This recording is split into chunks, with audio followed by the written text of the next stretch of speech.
এখন যদি আপনি আমাকেই কথা বলেন, আপনি যদি একজন 70 বছর বয়সের একজন যে নাকি এটা দেখেছেন, যে নাকি এটা উইটনেস করেছেন, তাকে যদি আপনি কোশ্চেন করেন, that may be relevant. Why are you asking this question? আপনি যখন 22 বছর বয়সে ঢাকা বিশ্ববিদ্যালয়ের যে ছাত্রকে এটা করেন, you are insulting. This is tantamount to insult. This insult যখন করা হবে একজন মানুষকে, he or she can take it, and that insult was done by the then prime minister. And এরপর দেখেন না কি what was the reaction? আমি কি এবার প্রশ্ন করতে পারি? পরবর্তী প্রশ্ন, আপনি যে সময় জন্মের কথা বলেছেন ঠিক আশেপাশেই আমার জন্ম। আমি 71 দেখিনি বলে কি আমি 71 এর চেতনায় বিশ্বাস করব না? বাংলাদেশের জন্ম হয়েছে 71 এর মাধ্যমে, আমি 71 বিশ্বাস করব না? আমি আমার বাবাকে দাদাকে অস্বীকার করব? আমার জন্ম আমার বাবার মাধ্যমে, আমি অস্বীকার করব? Is it your question done? Let me answer. আপনি বিশ্বাস করবেন না করবেন এটা তো প্রশ্ন না। প্রশ্ন হলো you are asking me to say sorry. For what?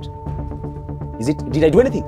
You didn't do anything. You were saying just do something চেতনা। জামাত ইসলাম কিছু করেনি, 71 কিছু কোনো ভুল করেনি। 81 সালে জন্ম নেওয়া মানুষকে বলছেন কেন? আপনি তো জামাত ইসলামের বিশ্বাসে আদর্শে বিশ্বাসী। If it is so, then the answer is Jamaat Islami as of today repeatedly attempted to express their opinion, what they did in 1970, and repeatedly.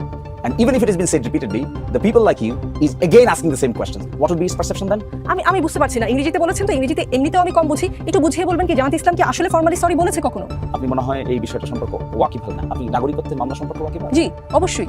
আমার জন্ম ওই সময় না হলেও আমি সেই 92 সালে নাগরিকত্বের মামলায় প্রফেসর গোলাম আযম সাহেব বাইতুল মোকাররমের উত্তর পত্রিকা খুলেন। উত্তর গেটে কি বলেছিল? Press statement. That is formal. Formal.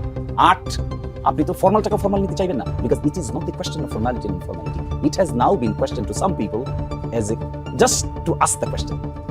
No objective. এর বাইরে কোনো অবজেক্টিভ নেই। এর বাইরে অবজেক্টিভ, এখন অবজেক্টিভ কি হওয়া উচিত ছিল? এখন অবজেক্টিভ হওয়া উচিত ছিল how to reconstruct the nation with positive atmosphere.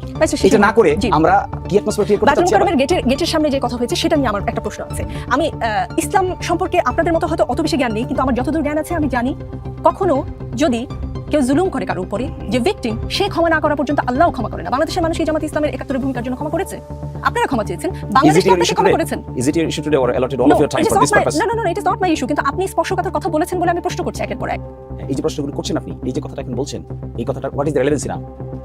You are creating the relevance by yourself in the way that we are discussing in the Dakar election. ওই ছেলেরা ওখানে গিয়েছে, গিয়ে এটাও জিয়ারত করেছে, এটাও জিয়ারত করেছে। This is the question, this is your root question. And again you are asking the same question repeatedly. আমি পরিষ্কার হতে চাচ্ছি, যে প্রশ্নের উত্তর আমি পাইনি সেই প্রশ্ন আমি বারবার করব। সেই প্রশ্নের উত্তর তো বারবার আপনাকে দেওয়া হচ্ছে, কিন্তু আপনি নিতে পারবেন না এটা, because you have certain sort of bias. আমি মুক্তিযুদ্ধের প্রতি বায়াসড। শিশির মনির, আপনি যদি বলেন আমি মুক্তিযুদ্ধের প্রতি বায়াসড। বায়াসড। Also আপনি বায়াস, আমরা বায়াস না? আপনি কি আমরা যখন ডেমোক্রেটিক অ্যাটমসফিয়ারের কথা বলি, আমরা যখন মুক্তিযুদ্ধের চেতনার কথা বলি, আমরা যখন মানবিক সাম্য, মানবিক মর্যাদার কথা বলি, আমরা যখন ডেমোক্রেসির কথা বলি, ফ্রি ফেয়ার এনভায়রনমেন্টের কথা বলি, রুল অফ লয়ের কথা বলি, ট্রান্সপারেন্সি অ্যাকাউন্টেবিলিটির কথা বলি, is this not our biasness? This are our biasness. And এই প্রিন্সিপাল কোথা থেকে আসছে? এই প্রিন্সিপালগুলো আসছে 72 কনস্টিটিউশনে। 72 কনস্টিটিউশন কিভাবে আসছে? ফ্রম 71 এর পরে নতুন রাষ্ট্র গঠন প্রক্রিয়ার মধ্যে এগুলো প্রিন্সিপাল হিসেবে আইডেন্টিফাই হয়েছে। That we are advocating each and every day with sincerity, with commitment. আমাদের লাইফ এবং স্টাইল খুঁজে দেখেন, আমাদের জীবনে কোনো করাপশন খুঁজে পাবেন কিনা, আমাদের জীবনে কোনো হিপোক্রেসি খুঁজে পাবেন কিনা, আমাদের জীবনে এমন করে খুঁজে পাবেন কিনা যে আমরা বলি একটা করি আরেকটা, আমাদের জীবনে কোনোদিন কোনো তসরফের সঙ্গে যুক্ত আছে তা খুঁজে পাবেন কিনা। Is this not the sentiment of 71? মানবিক সাময়িক মর্যাদার মধ্যে এগুলো পড়ে না? ট্রান্সপারেন্সি অ্যাকাউন্টেবিলিটি পড়ে না? ডেমোক্রেসি পড়ে না? ফ্রি ফেয়ার এনভায়রনমেন্ট পড়ে না? Liberty, right to life and liberty পড়ে না? That we are advocating for this.